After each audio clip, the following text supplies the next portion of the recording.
जाते हैं। और आज जैसे आपके सेट पे सारे खिले खिले हैं, बाकी भी देखें लोग, ये इसीलिए मैं कहता हूँ कि जितने भी स्टेक होल्डर हैं, जितने भी हेल्थ अफेयर में लोग बैठे हैं, उनको इस पर सोचना चाहिए। और जिसको जो हम बहुत कैजुअल लेते हैं ना, मैं तो डरता हूँ उस वक्त से, जिस तरह हमने हॉकी के साथ जो किया, हमारी नेशनल गेम थी, विक्ट्रीज का जब कनेक्शन टूटता है तो वो आपका एक डिस्टेंस क्रिएट हो जाता है आपकी लोगों का उस स्पोर्ट के साथ। और जिस तरह आप देखें, जनरली आप लोग भी मीडिया से हैं, लोगों से इंटरेक्शन करते हैं, हर बंदा कह रहा था हमने क्रिकेट नहीं देखनी, आज के बाद हमने इसको देखना ही है। हम खुद भी कह रहे होते हैं और हम देख भी रहे होते हैं और बात भी कर रहे होते हैं। और देखिए ना, अब एक विक्ट्री आई है, सिर्फ एक विक्ट्री, तो लोगों का मूड ही चेंज हो गया। मैं जब से ये 2-3 घंटे में जितने लोगों से बात हुई है, व्हाट्सएप पे मैसेज आने शुरू हो गए, तो ये आपको बताता है कि ये कितनी इंपॉर्टेंस रखती है cricket. Coming back to your question, ये विक्ट्री बहुत इंपॉर्टेंट थी, मस्ट रिक्वायर्ड थी। 3-4 साल से हम जो बात कर रहे थे कि एक सर्टन जो ग्रुप था, उन्होंने लड़कों को आने नहीं दिया, जो यंगस्टर की बात करते हैं उनको अपॉर्चुनिटी नहीं दी गई। आप लोगों के साथ भी मैंने काफ़ी शोज़ पे बात की थी कि ये जो कहा जाता है ना, पाकिस्तान में सो कॉल्ड कि टैलेंट नहीं है, यही लड़के हैं, इन्हीं के साथ आप मूव करें, ये उसका रिप्लाई था। ये उस लिहाज से बहुत ज़रूरी थी। और एक जो नैरेटिव बिल्ड किया जा रहा था सोशल मीडिया के ऊपर, देखा जी बाबर रिजवान को आपने निकाल दिया, फलाने को निकाल दिया, ये देखें वापस लेके आए, ये आपकी औकात है। तो इस बच्चे ने खासतौर पे हसन नवाज ने, इब्न हारिस ने भी ये प्ले करके, यही मैं आपसे पूछने लगा था कि अब ये बताएं कि पूरी टीम को देखने के लिए आएंगे कि हसन नवाज को देखने के लिए आएंगे, क्योंकि आपके पास और लड़के भी हैं। मैन ऑफ द मैच तो जो है वो हसन नवाज ही रहेगा। पिछले 2 मैचेस में 0 पर आउट होने के बाद ये वाली कारकर्दगी। अच्छा, मेरे से ना काफी डिफरेंट शोज में मुझे से क्वेश्चन किया गया हसन नवाज के ऊपर, 2 फेलियर हैं, तो मैं उनको रिमाइंड करवाता रहा। सईद अनवर के 2-3 फेलियर हुए थे, फिर मैं अभी अब्दुल्ला शफीक का रिमाइंड करवा रहा था। 2021 में उन्होंने जब डेब्यू किया, न्यूजीलैंड में किया, तो दोनों मैचेस के अंदर उनकी डक थी। तो उनका ये मैटर नहीं करता कि आपके 1-2 फेलियर हुए हैं। यंगस्टर को आपने कॉन्फिडेंस देना है, उन पे ट्रस्ट करना है, उनको बैक करना है। उसने बार बार अपने प्रेस कॉन्फ्रेंस के अंदर पोस्ट मैच में एक ही जिक्र किया कि कप्तान और वाइस कप्तान ने मुझे बहुत बैक किया। उन्होंने मुझे बार बार कहा कि तुम्हारे 5 फेलियर भी हो जाए, कोच ने भी यही कहा कि तुम्हारे 5 फेलियर भी हो जाते हैं, हम तुम्हें बैक करेंगे। ये जब आप कॉन्फिडेंस देते हैं, किसी बच्चे को खड़ा करते हैं, देखिए जब आपके सीनियर प्लेयर 5 साल राज कर सकते हैं टीम पे, डिस्पाइट ऑफ इट आप कोई इवेंट नहीं जीते, तो क्या एक बच्चे का 5-10 मैचेस का भी चांस नहीं है? उसका हक नहीं है? इसी तरह मैं बात कर रहा था, टीम के स्क्वाड जो भी आपका आ जाता है, फिर आपने प्लेइंग 11 को डिटरमिन करना होता है कौन सी खेलेगी। मैं हमेशा कह रहा था कि अब्बास अफरीदी आपकी टीम से ड्रॉप नहीं होता। आपने शहीनशाह अफरीदी आपका प्राइम बॉलर, प्रीमियम बॉलर है, लेकिन अभी वो बहुत रन कंसीड कर रहे हैं। आप यंगस्टर को जब लेके आते हैं तो उसको इंडक्ट करना चाहिए। आज जैसे ही वो आया अब्बास अफरीदी, आपकी पूरी बॉलिंग की शेप चेंज होगी। इसी तरह आप सुफियान मुकीम को ऐड कर सकते हैं। आप बच्चों को देखें, डिफीट को आप साइड पे कर दें, विक्ट्रीज, ये बच्चे 2 मैच हारे, आज आपको वो विक्ट्री दिलवा दी जो पहले पास्ट में कभी नहीं हुआ। जब आप इनको कंसेक्टिव चांसेस देंगे तो आपको यही लड़के कल के स्टार्स हैं। आपने एक माइंडसेट बताना है कि हमने विक्ट्रीज के लिए खेलना है। लेकिन ज़हीर, आप क्या सोचते हैं, एक कलेक्टिव माइंडसेट हमारा टीम के बारे में बन चुका है और वो कारकर्दगी की वजह से ही है। अभी जो कारकर्दगी दिखाई गई है, क्या आपको लगता है टीम की कारकर्दगी अच्छी थी या किसी एक की कारकर्दगी ऐसे हो गई जिसने मैच जितवा दिया? नहीं, पूरी टीम की थी। इसमें देखें, आप पहला मैच देखें जो क्राइस्टचर्च में खेला गया, जो डर्बन में खेला गया, और ये ऑकलैंड में खेला गया। ऑकलैंड की ग्राउंड जो है वो दुनिया के सबसे शॉर्ट ग्राउंड कहा जाता है। हाथ पे स्क्वायर की जो इसकी बाउंड्रीज हैं, उसकी जो डायमेंशंस है वो बहुत शॉर्ट है। बेसिकली मल्टी स्पोर्ट्स के लिए यूज़ होता है, रग्बी के लिए यूज़ होता है। उसी को वो ड्रॉप इन पिच है। एक तो सीम और स्विंग इसमें कम हुआ क्योंकि ड्रॉपिंग पिच है।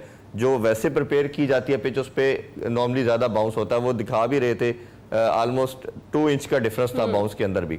तो हमारे लड़के स्विंग स्विंग जहाँ कम होगा उधर अच्छा खेलेंगे। फिर डायमेंशंस कम थी।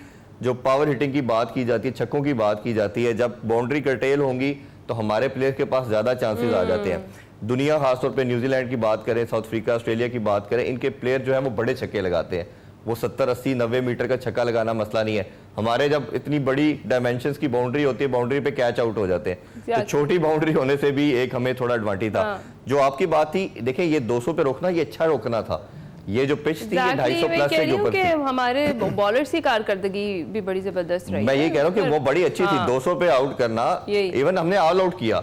अभी 19.5 ओवर में हमने तमाम आउट कर दिए। जो प्रीवियस हम पास में देख रहे हैं, हमारे से ना टेस्ट में 10 आउट हो रहे हैं, ना ओडीआई में आउट हो रहे हैं, तो ये अच्छा साइन था। तो अगर हमारी बारी पहले आ जाती, बैटिंग हम खुद पहले कर लेते तो ये बड़ा एक अच्छा क्वेश्चन आपका कि टॉस का बड़ा इसमें वाइटल रोल था। न्यूजीलैंड जो पहले 2 मैचेस जीता, उसमें क्या था, वो चेज कर रहे थे। आज के मैच में जब आपके सामने टोटल होता है बाउंड्रीज छोटी होती हैं तो आपके पास कन्वीनियंट हो जाता है। और शुरू में न्यूजीलैंड के अंदर होता है कि विकेट के अंदर थोड़ा मॉइस्चर भी होता है और आपकी बॉल ज्यादा सीम स्विंग भी करती है, तो ये क्रेडिट देना पड़ेगा हमारे लड़कों को, बड़ी जबरदस्त बॉलिंग की सब लड़कों ने और उनको कर्टेल करना 205 4 तक, ये बड़ा तो आउटस्टैंडिंग आगा ऐसा कैप्टन आपको कैसे लगे? देखिए मैं आपको ये इंसाइट बता देता हूँ, ये सलमान अली आगा के लिए मेक एंड ब्रेक की सीरीज थी। ये बहुत डिबेट की गई, सलमान अली आगा की टीम में जगह नहीं बनती। असल में इन्होंने शादाब को कैप्टन बनाना था। शादाब को जब ये सोशल मीडिया पे इन्होंने जब न्यूज ब्रेक हुई तो बहुत ज्यादा बैकलैश आया, बड़ी स्वेयर क्रिटिसिज्म आना शुरू हुआ। ये क्रिटिसिज्म से डरते हुए इन्होंने कहा कि अच्छा सलमान अली आगा को पहले ही हमने अनाउंस किया हुआ है वाइस कैप्टन, तो उसी को बना के देखते हैं और अगर ये हारेगा तो हमारे पास एक स्केप बोर्ड बनेगी शादाब को बनाने के लिहाज से। अब देखें ना, यही तो हम बात करते हैं कि हर चीज के अंदर एक अपॉर्चुनिटी भी कहीं छुपी है। सलमान अली आगा को पता था कि ये मेरे लिए मेक और ब्रेक है, उन्होंने अपने आप को नंबर 3 पे किया, करिश शो की। आप देखते हैं टेस्ट में और ओडीआई में वो 5वें 6ठे नंबर पे आते हैं। उन्होंने लीड फ्रॉम द फ्रंट की बात की, खुद ऊपर आए, नंबर 3 पे खेले। उनको ये मालूम है कि अगर मैं किसी तरह ये सीरीज जीत जाता हूँ तो ये जो पाकिस्तान की जो क्रिकेट का बुरा हाल हो रहा है, जो एक प्रॉब्लम चल रहा है, तो मेरे लिए मेरा फ्यूचर भी बन सकता है। तो उसने इसको एज ए अपॉर्चुनिटी जाना। ये मैं आपको गारंटी से बता रहा हूँ, बात श्योरिटी से बता रहा हूँ कि ये सीरीज अगर पाकिस्तान जिस तरह हार रहे थे और अगर हार जाता या आगे हार जाए खुदा ना खास्ता, तो ये शादाब के लिए रास्ता था। शादाब मैं मानता हूं कि शायद आपकी मॉडर्न डे क्रिकेट में सबसे बेस्ट जो खेलता है वो शादाब खेला, लेकिन उनकी अपनी जगह टीम में सीमेंट नहीं हो पा रही। तो अब आगे चल के हसन नवाज की सेंचुरी के बाद कोई खतरे की घंटी है बाबर रिजवान के लिए? बिल्कुल है, ये बड़ा इंपॉर्टेंट चीज आपने बताई, क्योंकि अभी आपने शायद कल प्रेस कॉन्फ्रेंस सुनी होगी आकिब जावेद की, जो मैच के वाले से टीम के वाले से बात की। उन्होंने जिक्र किसका किया?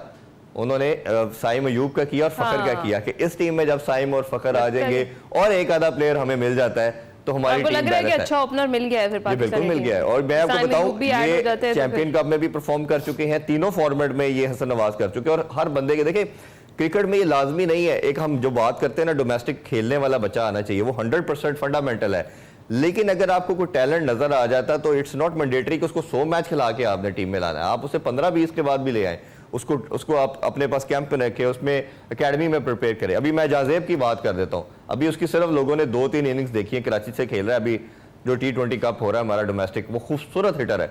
अब ये देखिए ये टैलेंट आपके पास है, अब ये बोर्ड का ऑनस है, पाकिस्तान टीम के कैप्टन का ऑनस है कि उसको प्रिपेयर कैसे करता है, उनको लेके कैसे चलते हैं। बिल्कुल, तो ये टैलेंट पाकिस्तान को है, पाकिस्तान को जो एक अच्छा चलो फिर आपसे प्रेडिक्शन भी एक ले लेते हैं कि वन नाइट वंडर तो नहीं है कि एक मैच जीते और फिर अगले 2 मैचों की क्या प्रेडिक्शन है? देखिए प्रेडिक्शन इस तरह करना तो हम देखिए बच्चे हारेंगे भी, ये हम फिर वही बात कर रहा हूँ, ये हो सकता है 2-4 मंथ हारे भी, वन ऑफ विक्ट्री दिलवाए। एक चीज इनको बड़ी क्लैरिटी के साथ बताई गई है कि आपने फेयरलेस क्रिकेट खेलनी है, आपने हार जीत को नहीं जानना, आपने उसके लिए अटैक की तरफ खेलना है। तो जब ये अप्रोच होगी तो आप गिरते गिरते एक दफा फिर आप जब टीम बनेगी तो विक्ट्रीज मिलना शुरू होंगी। आपने पहले लड़कों को 4 साल दिए हैं, 5 साल दिए हैं, तो इन बच्चों पे 1-2 सीरीज से पहले ऐसा बात करना ही मैं क्राइम समझता हूं। ठीक है, बहुत शुक्रिया इरफान ज़हीर साहब, आपने खुसूसी तौर पे हमें इसमें ज्वाइन किया और अच्छी बात यह है कि आज हम मैच जीते हैं तो अब हमारे स्टूडियो में मौजूद है और इस पर हमने बात की है जी। इसी के साथ